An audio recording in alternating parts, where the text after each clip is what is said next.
Atletico haven't quite seemed like themselves this season. Matches seem laborious for them to play, and in general, they just look like a team that doesn't quite know how it should be playing yet.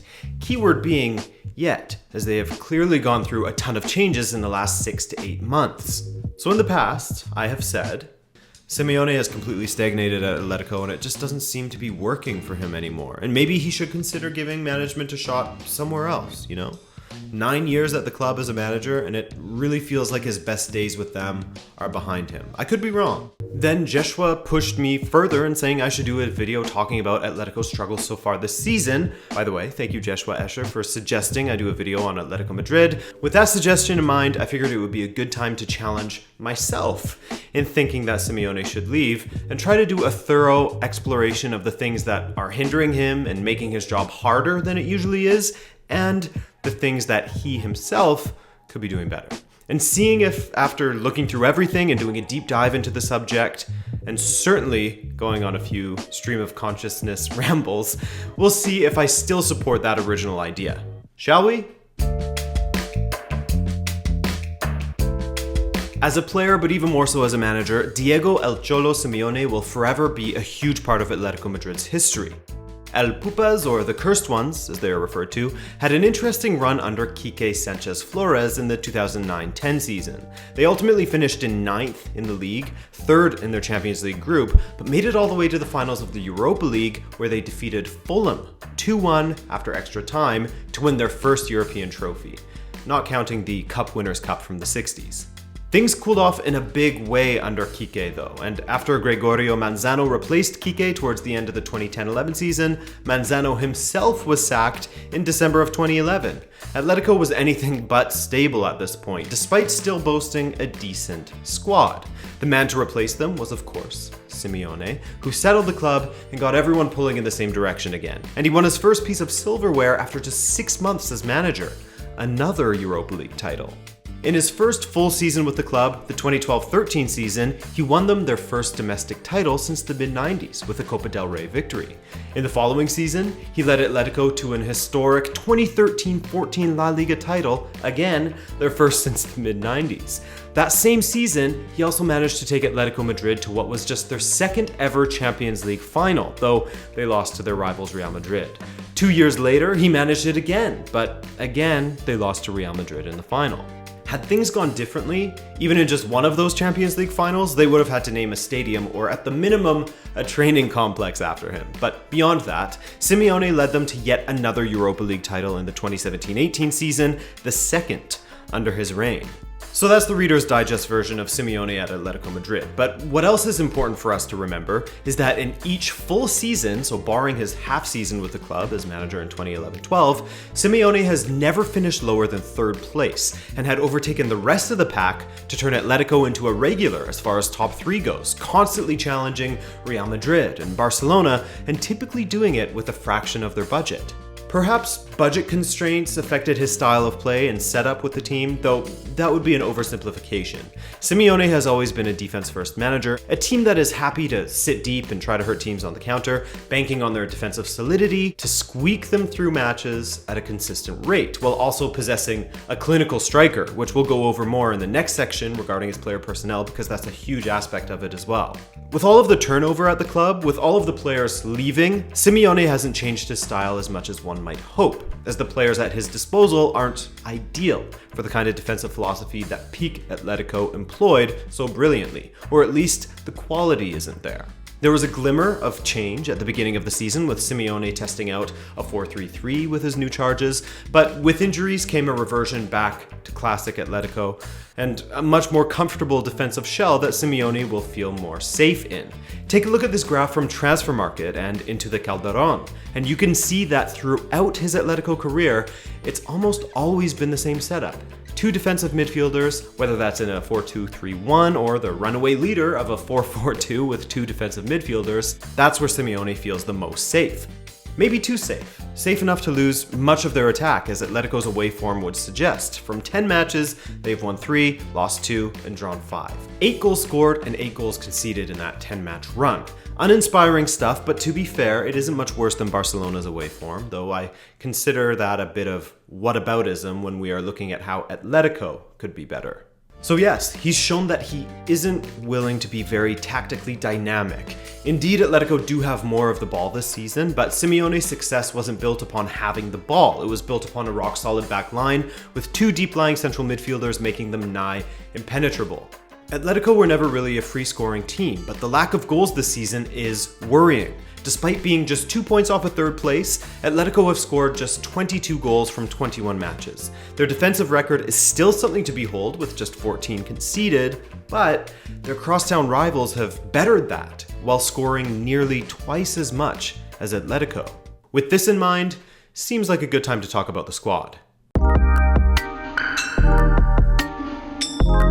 This is where I really do feel for Simeone. My disagreements with his reluctance to adapt his tactics aside, most managers would struggle to have instant success after a summer like that of 2019 for Atletico Madrid. However, it was clear that Atletico needed some freshening up, as their aging core that had brought them so much success was starting to wane a little bit. But let's look at the players they lost last summer. Antoine Griezmann, the savior of their attack for a fair few seasons, Luca Hernandez, who typically partnered Diego Godin or filled in at left back at times. By the way, Godin left as well. Felipe Luis, gone. Juan Fran, gone. Rodri, gone. And these are just the most notable players. The players that not only fit Simeone's system so well, but also adopted his fighting spirit on the pitch. When Atletico were at their best, they had a defensive spine of Godin and Miranda, with Gabi patrolling right in front of them, but Gabi left the summer before in 2018. This is where the decline began, in my opinion. But after losing all of the players mentioned before, including the heir to Gabi's position, Rodri, it was confirmed even more so.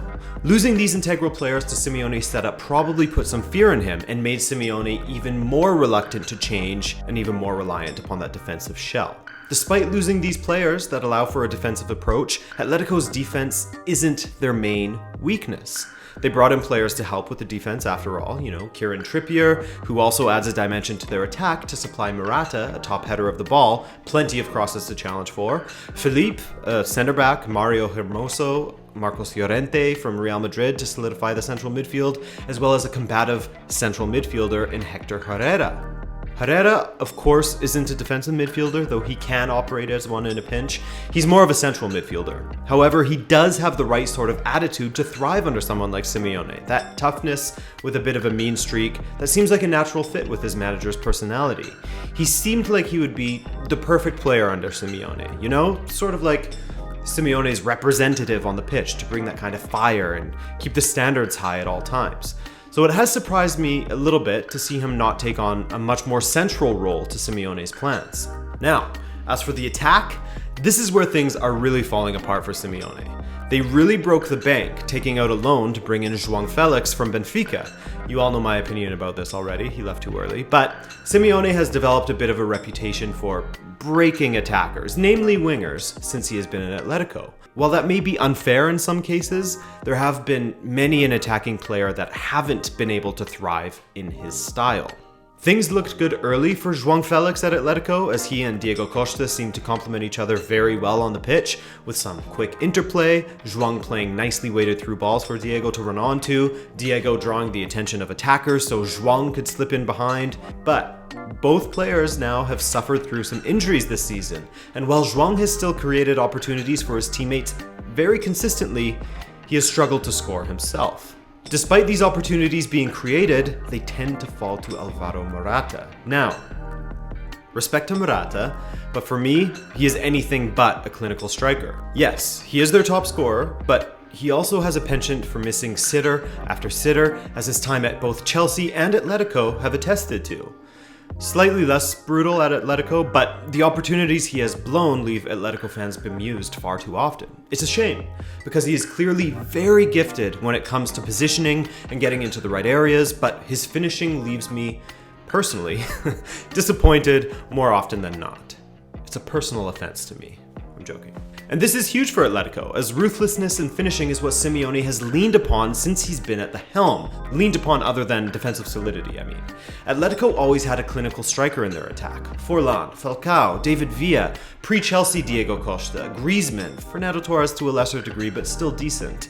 With Griezmann departing this past summer, Diego Costa injury plague, João Félix adjusting to the league, and Morata untrustworthy in front of goal, You can see why Atletico have been desperate for a striker this January, with Cavani being heavily linked with a move to Madrid. They need someone like him. So what do we make of all this? Well, for one, perhaps there is some credence to the suggestion that Simeone could be a bit more adventurous with his tactics and try to get the most out of some of his attackers, Lamar being one of them, a player who is apparently too afraid to make a mistake in Simeone's system in order for him to be able to express himself properly, as we saw glimpses of early in the season. But in general, some perspective on Simeone and Atletico's situation. They're a few points off of third, which has been the minimum that Simeone has been able to achieve while at Atletico, and they had a massive list of integral players leaving, players that contributed greatly to their past success and helped forge their identity, as well as many new players coming in that, one, will have to get used to Simeone's style, and two, won't have those veterans around to guide them. But here's my one fear. Towards the end of his time at Tottenham, there were talks of how the players were completely disillusioned by Pochettino's methods, and they were scared to be around him at training at times. I mean, it was said that it was run like a regime in an article. In essence, his ways of motivating the team no longer worked. They fell flat, they fell on deaf ears, and they failed to get the team up for it. So when I hear things like Thomas Lemar saying he is more scared to make a mistake than anything, and he's playing in fear, I do worry that Simeone's coaching style is less effective amongst the modern footballers and the newer guys, and could lead to a similar sort of staleness that we saw at Tottenham. But, to be fair to Simeone as well, I think ultimately, after going through all of this, after considering it all and letting it all sink into my little brain, Simeone deserves more time for what he has done for the club that he inherited. And you may be saying, hey, look at Pochettino, you didn't think he deserved more time. And you're right in saying that, but Simeone is a bit of a different case. A La Liga title, 2 Europa League titles, 2 Champions League finals, a Copa del Rey, and consistently finishing in the Champions League places has elevated Atletico to a place that they hadn't been before. He's proven that he can win. He won a trophy as recently as 2018. And I guess for that, as well as everything else he's done for the club, he deserves to have some faith in him from the club. So yes, I no longer think that he is the main cause for Atletico going oh so stale this season and being horrible to watch, but I do fear a bit that things may not change under his watch, and we'll continue to see more uninspired 0-0s and 1-1s in Atletico's future. Simeone deserves the time to make this right during this massive transition, but if there isn't much change after next season, the 2020-21 season, then Atletico may find themselves having to make a decision. But that's my take on it. What do you think? I hope you enjoyed this, and if you did, consider subscribing to support the channel. Other than that, that's it. I'm Adrian, this is Rabona TV, and take care.